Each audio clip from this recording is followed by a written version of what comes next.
Yo, yo, what's good? It's your boy Shane Kipper. This is now been changed to the um sorry, I'm like completely blanking here.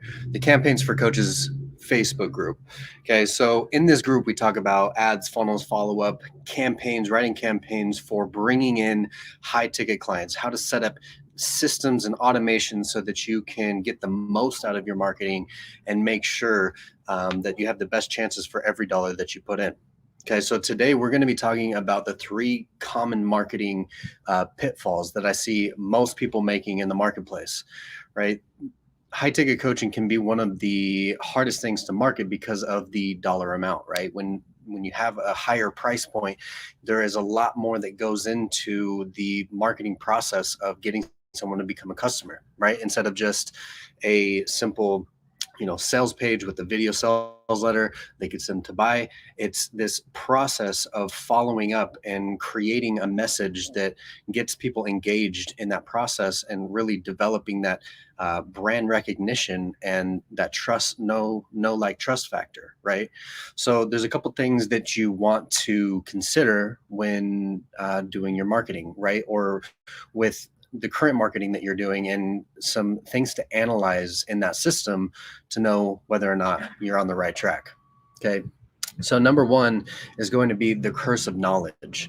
The curse of knowledge is definitely something that I get caught up in consistently, where I feel like, I know so much about my product. I know so much about my industry. I know so much about marketing and advertising as a whole that I throw up all over my audience and you, right?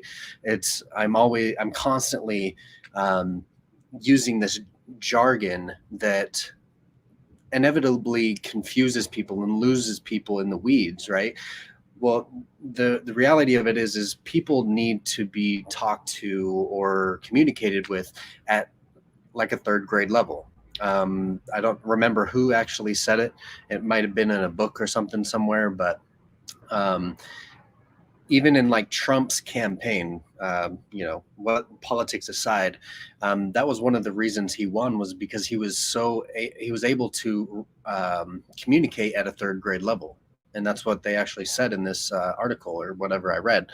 Um, People learn through stories and be kind of walking through a process, not so much the actual technical pieces of it, right?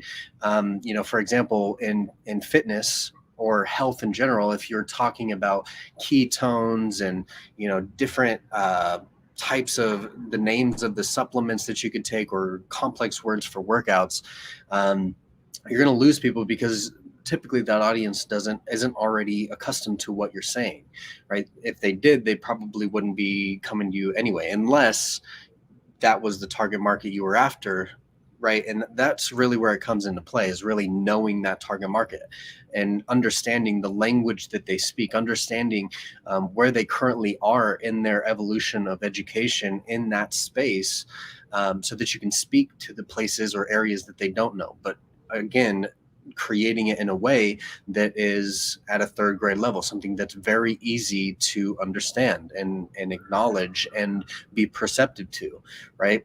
When it comes to the marketing side of things, um, delivering an education based format, really showing people, that demonstrating that you can, will, and want to help them, but in a way that leads them to taking an action.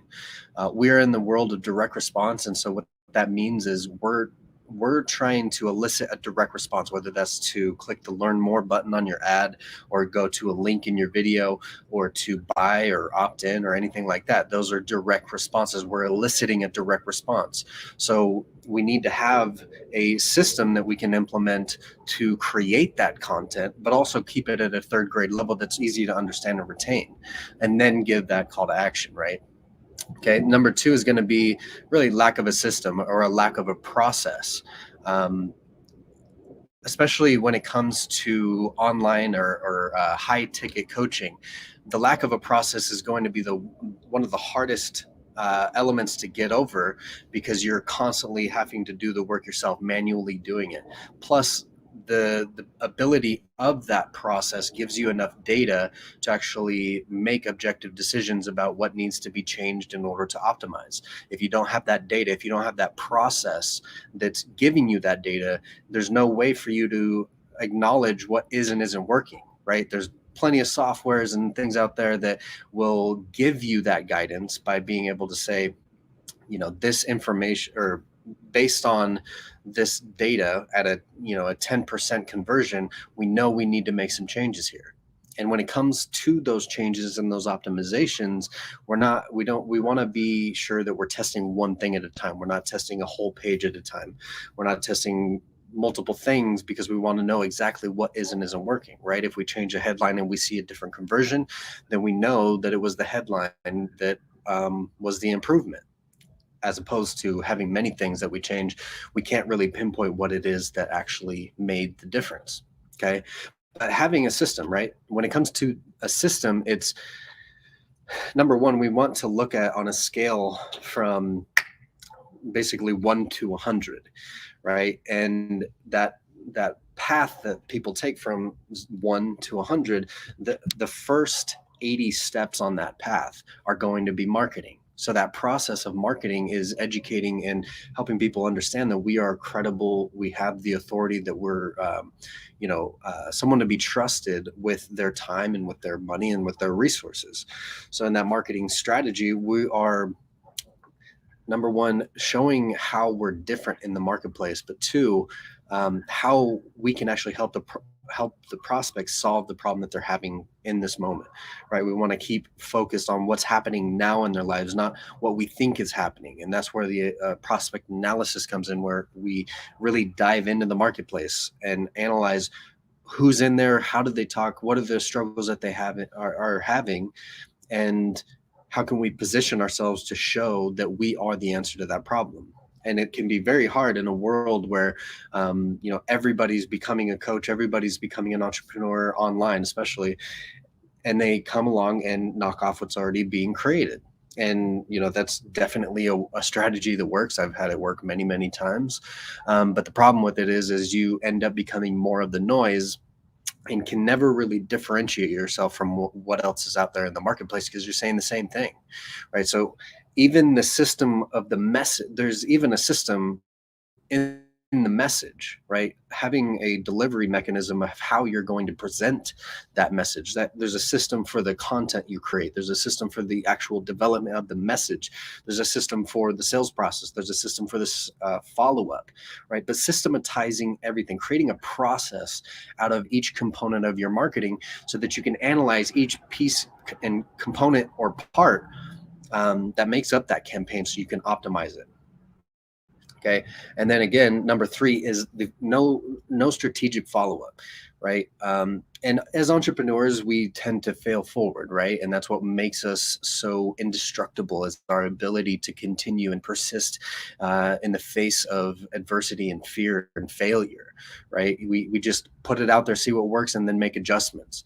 But the problem is we are assuming, most of the time, in my experience, that we're assuming we are meeting the customer at the right place at the right time, following up with them with things that are actually congruent to where they've been in our sales process, or even out in the marketplace, right? But developing that strategic backend in an automated scenario where you don't have to touch it again and can continuously optimize it. But that strategic follow-up, when I say strategic, we are employing different mechanisms. Well, they're basically all the same mechanisms, but that do have different tasks to pull them in and out of sequences based on their behavior. This whole system is designed to be around behavior. We want to take a look at the behavior of the customer so that we know what to do next. We can kind of is it foreshadow, or I think foreshadow is the past. I'm not sure. And so don't quote me on that. You probably think, oh, that's not what that is. But the strategy in that follow-up, pulling people in and out of sequences so that they aren't getting marketing when they've already opted into something or purchased something, and you are then just strategically following up so that you can bring them into other offers, bring them into upsells, bring them more value so they understand and trust the brand more, right? Everything we do here is multifaceted. We're not here just to get sales. We're here to build a brand, build recognition, build trust. And all of those things happen as a result of doing this process strategically, right? Employing the right strategies and systems that can show that we're an authority and that we're someone that can be is a force to be reckoned with. And then also a system that allows someone to go through an experience, right? It's all about the experience that we bring people through, and that's in the messaging, and that's also in the ease of them getting what it is that they want, and really knowing for a fact that you have what it is that they want, right? So again, we need to avoid the curse of knowledge. We need to have a system that we can look at the data and optimize based on the data, right? We don't make any decisions based on opinion. We make all of our decisions based on the data. And then having a strategic follow-up process and automation that can be optimized, but also that gives everyone a unique destination, or not necessarily destination, because ultimately they're all the same destination, but a unique journey, something that is tailored to them. Each email isn't tailored per person, right? But they're put into a process where they're followed up with in right real timing, right?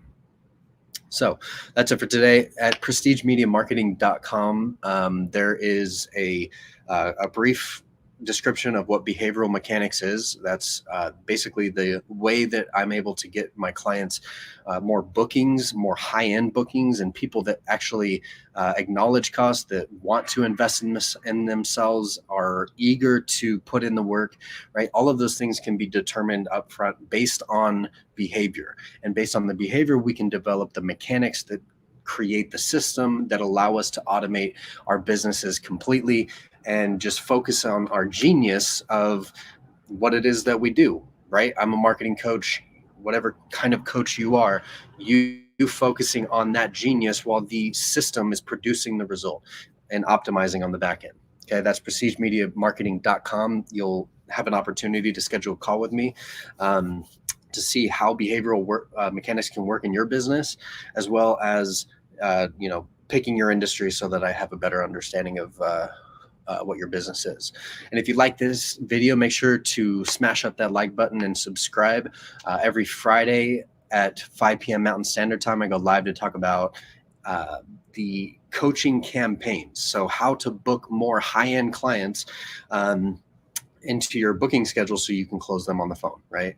So that's it for today. If you're not part of the Campaigns for Coaches Facebook group, go ahead and join there now. It's totally free.